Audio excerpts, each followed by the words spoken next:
नमस्कार दोस्तों, स्वागत है आप सभी को हमारे YouTube channel smart study batch में। हाँ तो दोस्तों, वीडियो बन रहा है क्योंकि आज हम लोग जानने वाले हैं जीव विज्ञान के बारे में। तो चलिए वीडियो को हम स्टार्ट करते हैं। जीव विज्ञान कितने भागों में बांटा गया है? जीव विज्ञान दो भागों में बांटा गया है, जंतु विज्ञान और वनस्पति विज्ञान। जंतु विज्ञान में हम लोग जंतुओं का अध्ययन करते हैं, जंतु विज्ञान में जंतुओं का अध्ययन करते हैं, और वनस्पति विज्ञान में हम लोग इसमें पेड़ पौधे का अध्ययन करते हैं। तो सबसे पहले अरस्तु ने 340 ईस्वी पूर्व जंतु इतिहास नामक पुस्तक लिखी थी। इसीलिए अरस्तु को जंतु विज्ञान या जूलॉजी का जनक कहा जाता है।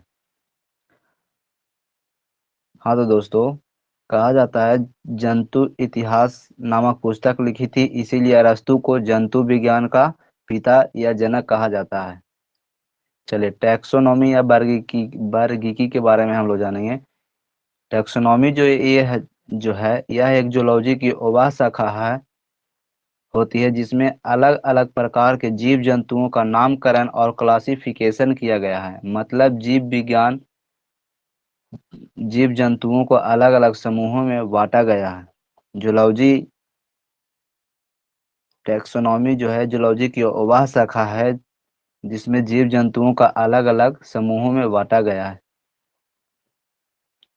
ध्यान दें कि 1735 ईस्वी में कैरोलस लीनियस ने अपनी पुस्तक में सिस्टेमा नेचुरी कैरो कैरोलस लीनियस ने एक पुस्तक लिखी थी जिसका नाम है सिस्टेमा नेचुरी। ने उन्होंने 4000 से ज्यादा जीवों का वर्गीकरण किया है और इन्हें फादर्स ऑफ मॉडर्न टैक्सोनॉमी कहा जाता है।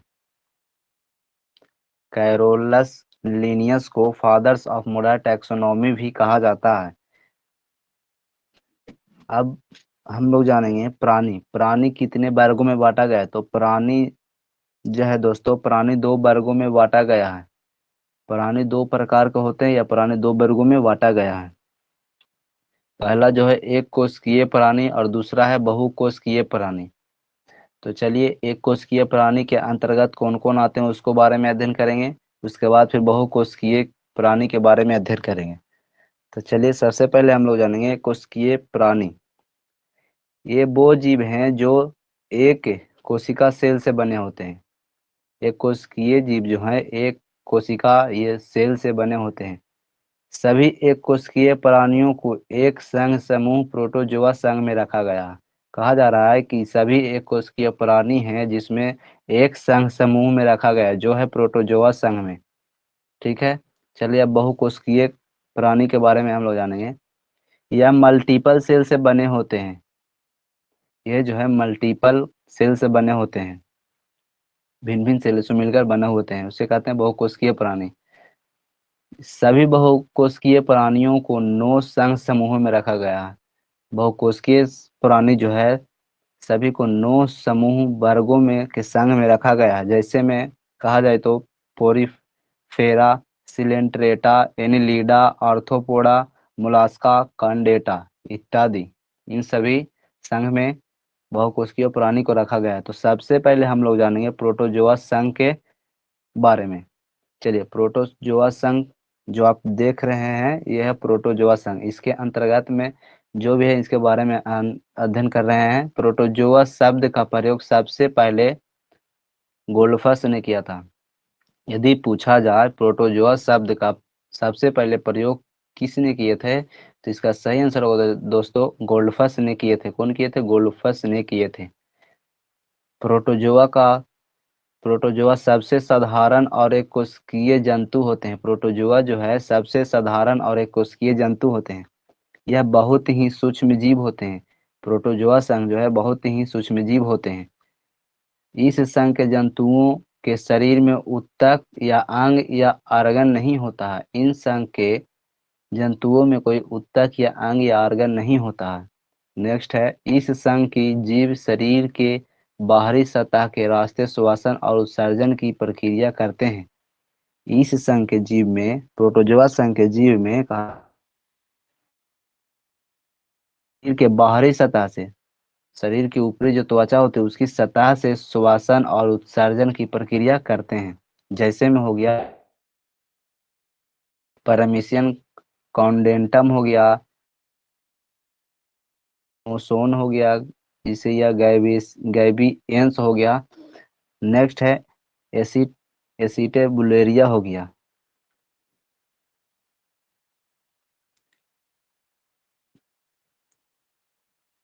टिपोनोसोमोन गैबियंस को इससे स्लीपिंग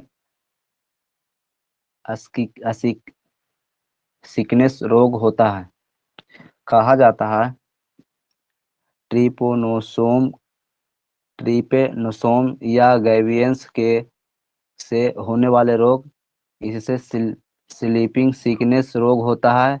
सीसी मक्खी इस प्रोटोजोआ की वाहक है। सीसी मक्खी जो है इस प्रोटोजोआ की वाहक होता है। और एसिटेबुलोरिया जो है यह सबसे बड़ा एक कोशिकीय जीव है। यदि पूछ दिया जाए एक कोशिकीय जीव, सबसे बड़ा एक कोशिकीय जीव कौन है, तो इसका सही आंसर होगा दोस्तों एसिटेबुलोरिया जो है सबसे बड़ा एक कोशिकीय जीव है। चलिए नेक्स्ट हम लोग जानेंगे अब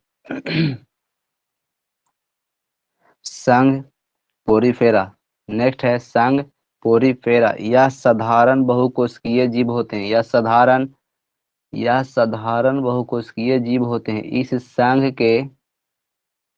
इस संघ के सभी जंतु खारे पानी में पाए जाते हैं, मतलब समुद्री चट्टानों या ठोस पदार्थ पर पाए जाते हैं। यह साधारण बहुकोशिकीय जीव होते हैं। इस संघ के सभी जंतु खारे पानी में पाए जाते हैं, चट्टान या ठोसों पर पाए जाते हैं। नेक्स्ट है इन जंतुओं के शरीर में बहुत से छिद्र होते हैं। जैसा कि आप चित्र में देख रहे होंगे, इनके शरीर के बाहरी सतह पर बहुत सारे छोटे छोटे छिद्र होते हैं, जिन्हें ऑस्ट्रिया कहा जाता है। इन्हीं छिद्र से जल, ऑक्सीजन, भोजन इनके शरीर में पहुंचता है। इन्हीं छिद्र की मदद से इनकी भोजन इसकी शरीर के अंदर पहुंचता है। इनकी आकार अनियमित होता है और ये जीव एक स्थान से दूसरे स्थान गति नहीं कर सकते हैं। और ये जीव एक स्थान से दूसरे स्थान तक एक स्थान से दूसरे स्थान तक गति नहीं कर सकते हैं। VVI इम्पोर्टेंट पॉइंट है दोस्तों। चलिए जैसे में कहा जाए तो साइकन हो गया, यूस्पेंजिया हो गया, यूप्लेक्टिला हो गया, स्पंजिया हो गया। इन सभी जो जीव हैं इनकी आकार अनियमित होता है और ये एक स्थान से दूसरे स्थान तक गति नहीं करते हैं। चलिए नेक्स्ट है सिलेंट्रेटा, मतलब प्रवाल जंतु। तो सिंट्रेटा संघ के बारे में हम लोग जानते हैं। इसका नया नाम निडेरिया भी है। सिंट्रेटा का नया नाम निडेरिया भी है। इस संघ के जंतु मुख्य रूप से समुद्री जल में ही पाया जाता है। इस संघ के मुख्य रूप से जंतु समुद्री जल में ही पाए जाते हैं। नेक्स्ट है इन प्राणियों की संरचना धागे की तरह होती है और इन जंतुओं का रक्त नहीं होता, फिर भी ये श्वसन का करते हैं। कहा जाता है कि इन प्राणियों की संरचना धागे की तरह होती है और इन जंतुओं में रक्त नहीं होती, फिर भी यह श्वसन करते हैं। बहुत ही इंपॉर्टेंट पॉइंट है। चलिए नेक्स्ट कह रहा है इसमें श्वसन तंत्र, उत्सर्जन तंत्र, परिसंचरण तंत्र कुछ भी नहीं पाए जाते हैं। ग्रेट बैरियर रीफ के बारे में, जैसे कि आपने ग्रेट बैरियर रीफ के बारे में आपने सुना ही होगा, जो ऑस्ट्रेलिया के ऊपर पूर्व में स्थित है। उसका निर्माण इन जंतुओं के द्वारा ही हुआ है। ये जंतु कैल्शियम कार्बोनेट को स्रावित करते हैं, उसी से इसका निर्माण हुआ है। जैसे में कहा जाए सिलिंड्रेटा संघ के प्राणियों के जैसे में है हाइड्रा हो गया, ऑरेलिया हो गया, मूंगा हो गया। हाइड्रा की खोज जो है ल्यूवेन हुक ने की। ये मीठे जल में पाए जाते हैं। हाइड्रा की खोज ल्यूवेन हुक ने किया था और यह जो है मीठे जल में पाए जाते हैं। ऑरेलिया या इसे ही जेली फिश के नाम से भी जाना जाता है। ऑरेलिया को जो है जेली फिश के नाम से भी जाना जाता है।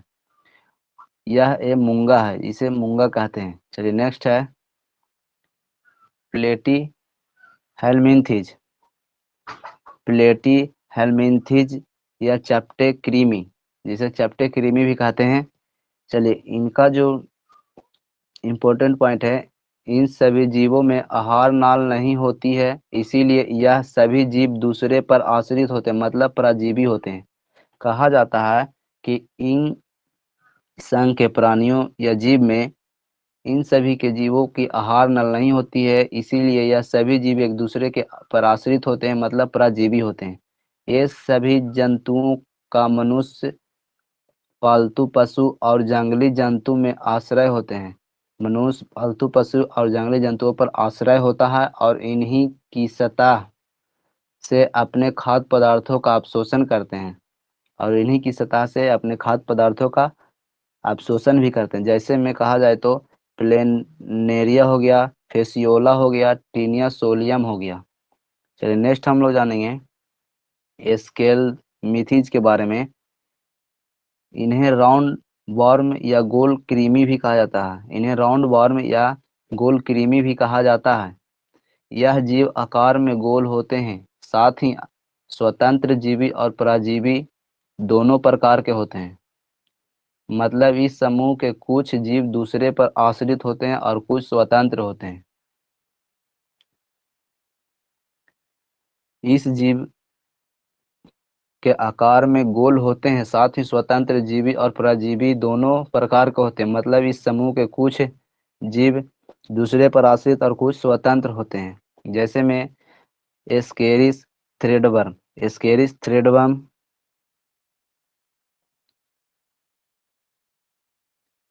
एनेलिडा।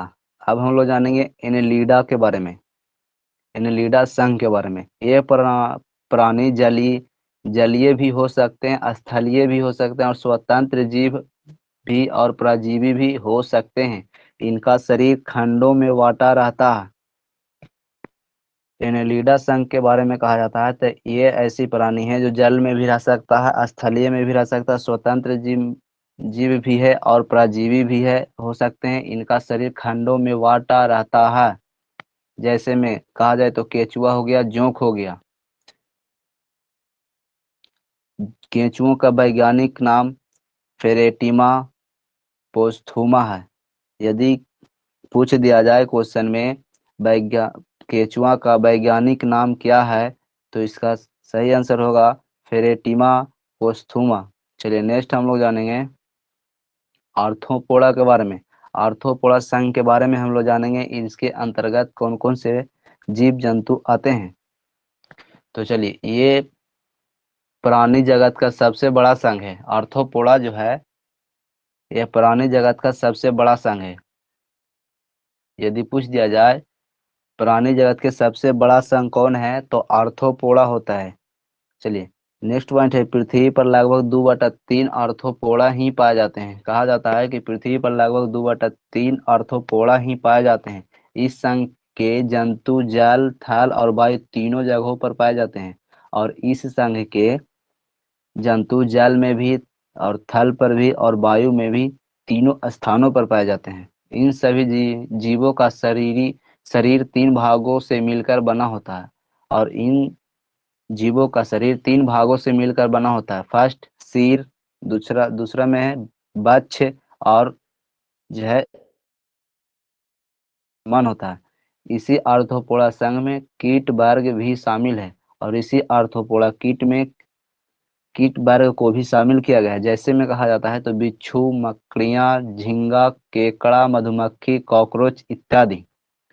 नोट में कहा जाए तो कीटों में 3 जोड़ी टांगे होती है और कुल टांगों की संख्या 6 होती है।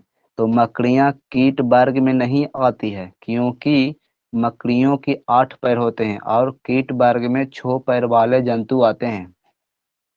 यदि पूछ दिया जाए कि कौन मकड़ी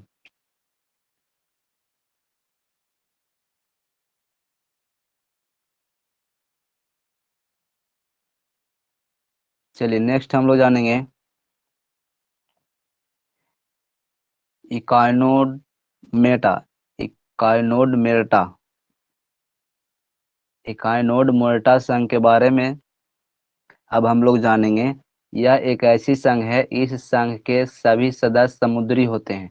कहा जाता है कि इकाइनोडर्मेटा संघ के सभी सदस्य समुद्री होते हैं। इन जीवों का त्वचा पर कांटे पाए जाते हैं और इन जीवों के त्वचों पर कांटों पाए जाते हैं। जैसे कि आप चित्र में देख रहे हैं, कुछ कांटेदार परत है इनके शरीर के ऊपरी सतह पर। जैसे में कहा जाए तो एस्टेरिस, टेरियस, इकाइनस, समुद्री खीरा, ब्रिटल स्टार, ये सभी जंतु मछलियां नहीं है। ये सभी जंतु मछलियां नहीं है। अब हम लोग जानेंगे मोलास्का संघ के बारे में। मोलास्का संघ, इन जीवों का शरीर मुलायम होने के कारण इन्हें मोलास्का कहा जाता है। मोलास्का जीव इन्हें क्यों कहा जाता है? क्योंकि इसका शरीर मुलायम होता है, जिसके कारण इन्हें मोलास्का कहा जाता है। इस संघ के मैक्सिमम जीव समुद्र में होते हैं। कुछ स्वच्छ जल एवं स्थल में भी पाए जाते हैं। कहा जाता है कि इस संघ के जीव समुद्र में भी होते हैं, कुछ स्वच्छ जल में भी और स्थल पर भी पाए जाते हैं। इन जीवों में श्वसन गिल्स के द्वारा होता है और मोलास्का संघ के जीवों में का श्वसन गिल्स के द्वारा होता है। जैसे में कहा जाता हो ऑक्टोपस, सीपिया, सीप, हेलियोटिस, पायला जिसे घोंघा कहते हैं। सीपिया को कटल फिश भी कहा जाता है। इसे डेविल फिश भी कहते हैं। इन संघ के प्राणियों को डेविल फिश भी कहा जाता है। चलिए नेक्स्ट है कॉर्डेटा। कॉर्डेटा संघ के बारे में अब हम लोग जानेंगे। यह संघ काफी बड़ा व महत्वपूर्ण संघ है। कॉर्डेटा संघ जो है, यह एक बहुत बड़ा व महत्वपूर्ण संघ है, क्योंकि इसी संघ में कछुआ, मछली, सांप, तोता, चीता, मनुष्य, बकरी, घोड़ा, हाथी सब आते हैं। कॉर्डेटा वर्ग को समझने के लिए इसे छोटे छोटे वर्गों में भी बांटा गया है।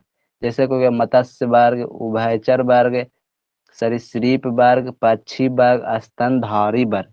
तो चलिए इन सभी वर्गों के बारे में हम लोग बारी बारी से अध्ययन करेंगे। तो सबसे पहले मेरा है मत्स्य वर्ग। तो सबसे पहले मत्स्य वर्ग के बारे में हम लोग जानेंगे। तो मत्स्य वर्ग जो है, यह इसके अंतर्गत मछलियां आती हैं। मत्स्य वर्ग के अंतर्गत मछलियां आती हैं। मछलियां की श्वसन की प्रक्रिया क्या है? तो गिल्स है। मछलियां श्वसन की प्रक्रिया गिल्स द्वारा करती है। चलिए इस शार्क, शार्क में कोई भी हड्डी उपस्थित नहीं होती है। इसे डॉग फिश के नाम से भी जाना जाता है। शार्क में किसी भी प्रकार की हड्डियां उपस्थित नहीं होती, इसे डॉग फिश के नाम से भी जाना जाता है। हिपोकैम्पस। नेक्स्ट है हिपोकैम्पस। यह एक समुद्री मीन है। हिपोकैम्पस को समुद्री मीन कहा जाता है, जिसे अश्वमीन या समुद्री घोड़ा कहा जाता है। जिसे अश्वमीन या समुद्री घोड़ा कहा जाता है। विश्व की धीमी चलने वाली मछली है। यह विश्व में सबसे धीमी चलने वाली मछली हिपोकैम्पस है। चलिए नोट में कहा जाता है समुद्री घोड़ा एक मछली है, जबकि समुद्री गाय, समुद्री सिंह एक मेमल स्तनपायी है। चलिए नेक्स्ट जानेंगे गेम्बूसिया। गेम्बूसिया को मॉस्क्यूटो फिश भी कहा जाता है। इसे तालाबों में और कुओं में छोड़ने पर मच्छरों का नियंत्रण करता है। गेम्बूसिया जो है को मॉस्क्यूटो फिश भी कहते हैं। इसे तालाबों या कुएं में छोड़ दिया जाता है तो यह मच्छरों पर नियंत्रित करता है। पाषाण मछली, यह सबसे विषैले मछली होते हैं। पूछ दिया जाए क्वेश्चन में, कभी कभी पूछ देते हैं, कहता है कि सबसे विषैले मछली कौन है? तो सबसे विषैले मछली कौन है? तो पाषाण मछली होते हैं। इसके अलावा फ्लाइंग फिश, कॉड, टारपीडो, रेहू, कतला इस वर्ग के जंतु हैं। चलिए नेक्स्ट है उभयचर वर्ग। तो हम लोग नेक्स्ट जानेंगे उभयचर वर्ग के बारे में। उभयचर वर्ग के सदस्य जल और स्थल दोनों पर पाए जाते हैं, इसीलिए इसका नाम एम्फीबिया या उभयचर दिया गया है। उभयचर वर्ग के जीव जल एवं स्थल दोनों पर पाए जाते हैं, इसीलिए इनका नाम एम्फीबिया या उभयचर दिया गया है। उभयचर वर्ग के शरीर पर शुष्क बाल पंख नहीं होते या नहीं होते, इनकी त्वचा काफी चिकनी होती है। इस वर्ग में आने वाले जीव त्वचा से सांस लेते हैं। इस वर्ग में जो भी जीव आते हैं वह सांस त्वचा के द्वारा लेते हैं। जैसे में हो गया मेढक, हाइला। चलिए नेक्स्ट है सरीसृप वर्ग। तो सरीसृप वर्ग के बारे में जानेंगे। यह सामान्यतः स्थलवासी होते हैं, पर इस वर्ग के कुछ जंतु जलवासी भी होते हैं। ये सभी जंतु अनियततापी होती है। कहा जाता है सरीसृप वर्ग जो है यह समानता स्थलवासी होते हैं, पर इस वर्ग के कुछ जंतु जो है जलवासी भी होते हैं। ये सभी जंतु अनियततापी भी होते हैं। जैसे में कहा जाता है तो कछुआ हो गया, घरेलू छिपकली, अजगर, मगरमच्छ, एलिगेटर, डेंकरो इत्यादि। ये सभी जो है अनियत तापी भी होते हैं। डेकरो को उड़ने वाली छिपकली भी कहा जाता है। डेकरो को जो है उड़ने वाले छिपकली के नाम से भी जाना जाता है, यह कहा जाता है। नेक्स्ट हम लोग जानेंगे पक्षी वर्ग के बारे में। पक्षी वर्ग। पक्षी वर्ग के अंतर्गत हवा में उड़ने के साथ साथ जमीन पर तेजी से चलने वाले पक्षी प्राणी आते हैं।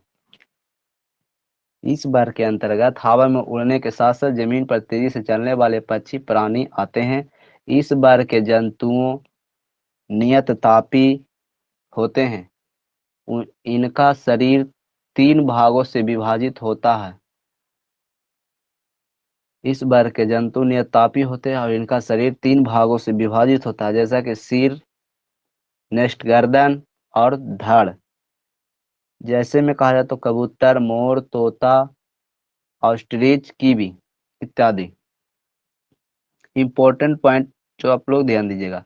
कहा जा रहा है ऑस्ट्रिच एक दौड़ने वाला बहुत बड़ा पक्षी है, शुतुरमुर्ग के नाम से जाना जाता है। ऑस्ट्रिच एक दौड़ने वाला बहुत बड़ा पक्षी है जिसे शुतुरमुर्ग के नाम से भी जाना जाता है, जो आप चित्र में देख रहे हैं। चलिए कीवी के बारे में हम लोग जानेंगे। आप जो कीवी देख रहे हैं चित्र में, कीवी भी एक दौड़ने वाला पक्षी है जो न्यूजीलैंड में पाया जाता है। कहा जाता है कीवी भी एक दौड़ने वाला पक्षी है। कीवी कहाँ पाया जाता है तो न्यूजीलैंड में पाया जाता है। इसका वैज्ञानिक नाम है एप्टेरिक्स। इसका वैज्ञानिक नाम है एप्टेरिक्स। कीवी का वैज्ञानिक नाम एप्टेरिक्स। चलिए शुतुरमुर्ग के बारे में जानें। शुतुरमुर्ग पृथ्वी पर सबसे बड़ा जीवित पक्षी है, जबकि हमिंग बर्ड या गुंजन पक्षी सबसे छोटी पक्षी है। गुंजन हमिंग बर्ड जो जिसे गुंजन पक्षी कहते हैं सबसे छोटी पक्षी है। नोट में कहा जाता है कि गुंजन पक्षी एकमात्र ऐसी पक्षी है जो पीछे की ओर उड़ता है। गुंजन पक्षी एकमात्र ऐसी ही पक्षी है जो पीछे की ओर उड़ता है। चलिए नेक्स्ट है अबाबिल। अबाबिल सबसे तेज उड़ने वाली पक्षी है। अबाबिल जो है सबसे तेज उड़ने वाली पक्षी है। सभी पक्षियों के सबसे बड़ा अंडा शुतुरमुर्ग का होता है, जबकि सबसे छोटा अंडा हमिंग बर्ड का होता है। भारत के राष्ट्रीय पक्षी मोर का वैज्ञानिक नाम क्या है? पावो क्रिस्टेटस। कहा जाता है भारत का राष्ट्रीय पक्षी कौन है तो मोर। तो मोर का यदि वैज्ञानिक नाम पूछ दिया जाए तो क्या है? पावो क्रिस्टेटस। चलिए नेक्स्ट हम लोग जानेंगे स्तनधारी के बारे में। अब हम लोग जानने वाले हैं स्तनधारी वर्ग के बारे में।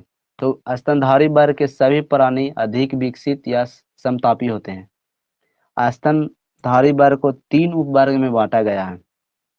पहला जो बांटा गया है प्रोटोथीरिया, दूसरा में बांटा गया है मोटाथीरिया, तीसरा जो है यूथीरिया। तो सबसे पहले हम लोग प्रोटोथीरिया के बारे में जानेंगे। यह स्तनधारी अंडे देने वाले होते हैं, जैसे में हो गया एकिडना, मोनोट्रीम। नेक्स्ट है मेटाथीरिया। यह जंतु ना तो अंडे देते हैं और ना ही पूर्ण विकसित बच्चे को जन्म देते हैं। मतलब यह अपारिक परिपक्व बच्चों को जन्म देते हैं, जैसे में हो गया कंगारू, यूथीरिया, यूथीरिया के बारे में अब हम लोग जानेंगे। यह सभी जंतु पूर्ण विकसित बच्चों का जन्म देते हैं, यह जंतु जो है सभी विकसित पूर्ण बच्चों का जन्म देते हैं, जैसे में हो गया चूहा, खरगोश, कुत्ता, बाघ, लोमड़ी, ब्लू व्हेल, भारतीय हाथी, मनुष्य, चमगादड़, डॉल्फिन, कपी, समुद्री गाय, समुद्री सिंह इत्यादि। ये सभी जो है यूथीरिया के अंतर्गत आते हैं। और यहाँ पे कहा जाता है ब्लू व्हेल सबसे बड़ा स्तनधारी प्राणी है और श्रेय सबसे छोटी स्तनधारी प्राणी है। चलिए नेक्स्ट हम लोग जानेंगे जो बहुत ही इंपॉर्टेंट पॉइंट है। कहा जाता है पक्षी वर्ग के स्तनधारी दोनों वर्ग समतापी होते हैं। पक्षी वर्ग के स्तनधारी दोनों वर्ग समतापी होते हैं, समतापी वाले जंतु होते हैं, दोनों वर्ग समतापी वाले जंतु होते हैं, मतलब जिनका शरीर का ताप वातावरण के ताप से प्रभावित नहीं होता है उसे समतापी कहते हैं। नेक्स्ट पॉइंट है हुबेल में सबसे विशालतम दांत वाली हुबेल स्पर्म हुबेल है। हुबेल के प्राणियों में सबसे विशालतम दांत वाली हुबेल कौन है, तो स्पर्म हुबेल है।